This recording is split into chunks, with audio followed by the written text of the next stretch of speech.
Bonjour, bienvenue sur la chaîne de Fruits de la Vigne. Comme vous voyez, le décor est toujours le même puisque nous sommes dans la partie 2 du clivage partisan. Là, nous allons donc parler du nationalisme dominateur.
Au sein d'un État-nation existant, le nationalisme dominateur est une idéologie politique qui donne la primauté à la nation par rapport à toute considération dans les relations internationales. Cette idéologie se retrouve dans l'organisation, surtout depuis le signe de la présence du Christ invisiblement en 1914. Ce nationalisme peut trouver son origine dans des peurs provoquées par des dangers extérieurs, comme le fait de vivre dans le monde et ne pas faire partie du monde, ou par un ennemi intérieur, du nom de Satan, ennemi excommunié, prêt à vous détourner de la voie choisie par Dieu, que l'on retrouve d'ailleurs même dans le livre de Job. On voit bien qu'il y avait une politique intérieure. Ce nationalisme conduit alors à un certain, conduit vers un certain isolement et au retour vers le système de valeurs sur lesquels est fondée la nation. Le nationalisme est une caractéristique de la Watchtower, qui, par le Collège central, se trouve être le canal choisi de Dieu pour disposer de la bonne nouvelle, la dispenser, et ramener certains dans la vérité, celle de servir Jéhovah. Alors, attendez un petit truc. Hop. Voilà.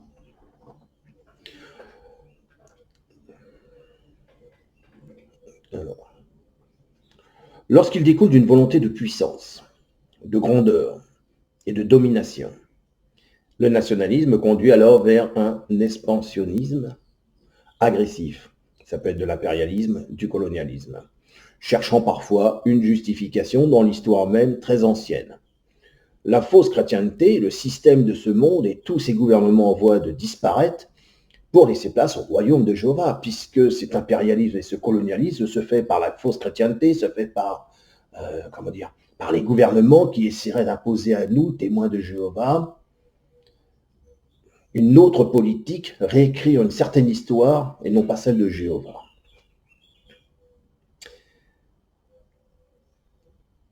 Donc, cherchant parfois une justification dans l'histoire, même très ancienne, la faux chrétienté, le système de ce monde et tous les gouvernements en voie de disparaître pour laisser place au royaume de Jéhovah. C'est pourquoi l'organisation utilise beaucoup dans plus l'Ancien Testament, parce que celui-ci utilise un langage clair, avec des outils clairs d'un peuple choisi. Le nationalisme, dans son acceptation romantique, vous voyez, il y a encore un nouveau sens au nationalisme, hérité du royaume par exemple, renvoie à une manière commune de pratiquer un langage, une religion, une culture et des coutumes nationales, comme le mémorial, ne pas fêter Noël, ne pas fêter les anniversaires, etc. Ce nationalisme s'est développé en réaction au pouvoir dynamique, monarchique, impérieux que Satan utilise pour asseoir son pouvoir qui justifie sa domination par l'autorité du souverain indiscutable, même lorsqu'il dit à Jésus, pour un acte d'adoration, je te donnerai tous ces royaumes. Donc on voit que l'espace national patriotique de l'organisation vécue par les témoins de Jéhovah, ainsi que la nationalité et l'identité religieuse, semblent être imposés comme le principe modalité de définition du peuple de Jéhovah. Définition quand même donnée par Joseph Rutherford lorsqu'il dit, et je cite, par rapport à un texte, « Vous êtes mes témoins, dit Jéhovah, les ministres de Dieu ». Le principe de nationalité pose également le peuple en qualité d'acteur de l'histoire.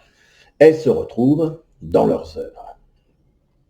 Le diable connaît très bien l'identité du grand monarque et de ceux qui délivrent le message dans le monde sur sa venue.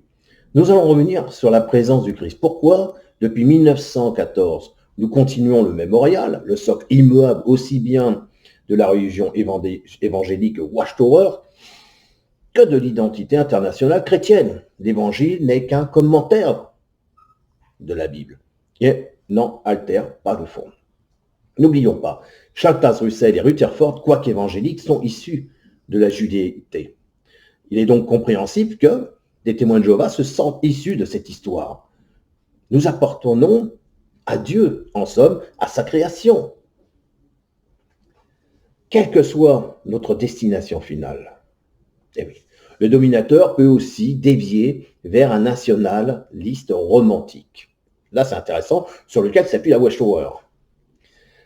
La résonance du discours identitaire des frères et sœurs s'en ressent en tant que communauté internationale colorée d'individus aimant et suivant Jéhovah. Et le programme, bien sûr, à ne pas oublier de son organisation.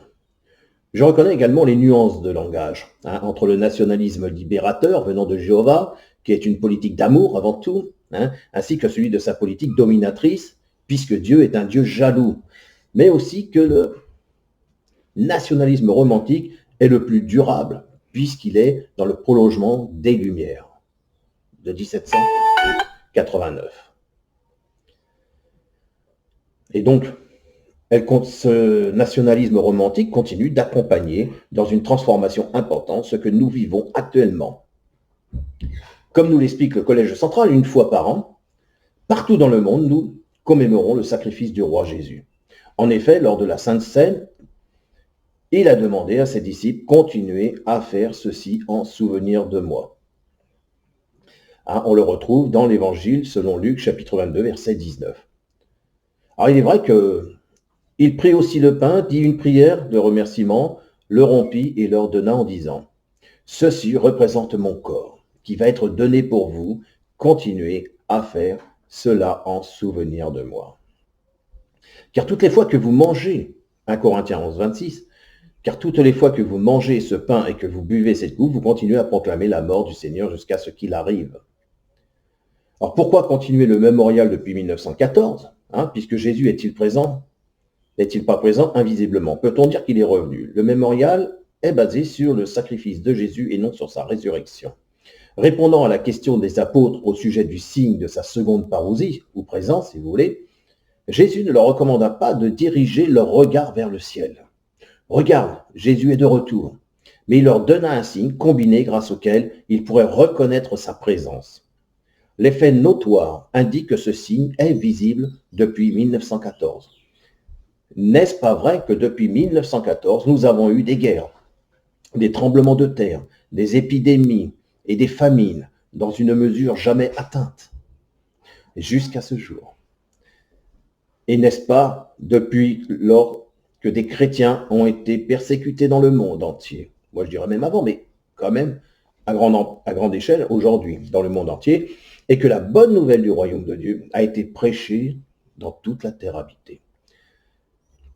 Alors pour l'organisation de Jéhovah, Ce signe se réalise en 1914, avec la Première Guerre mondiale, et donne donc le signe de la présence de Jésus dans les affaires de son Père. Des témoins de Jéhovah vont vous dire que Jésus est présent depuis 1914, et maladroitement, on va comprendre qu'il est revenu. Non, Jésus, il n'est pas encore revenu.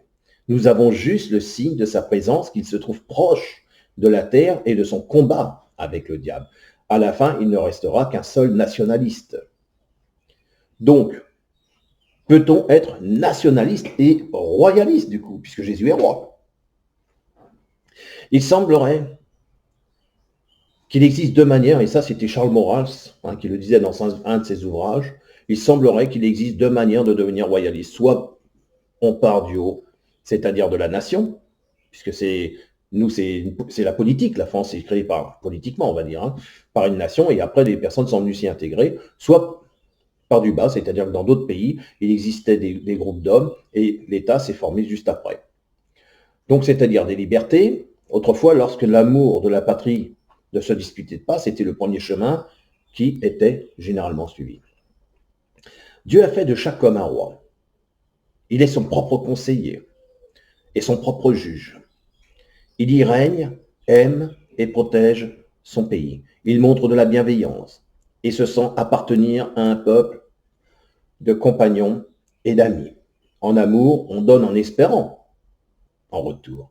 L'amour de la patrie, c'est donner en sens unique, car c'est exprimer ce que nous sommes et agir en accord avec cela. La nation d'Israël devrait être un exemple pour nous, parce qui n'est pas encore gravé dans le cœur peut être effacé par le diable.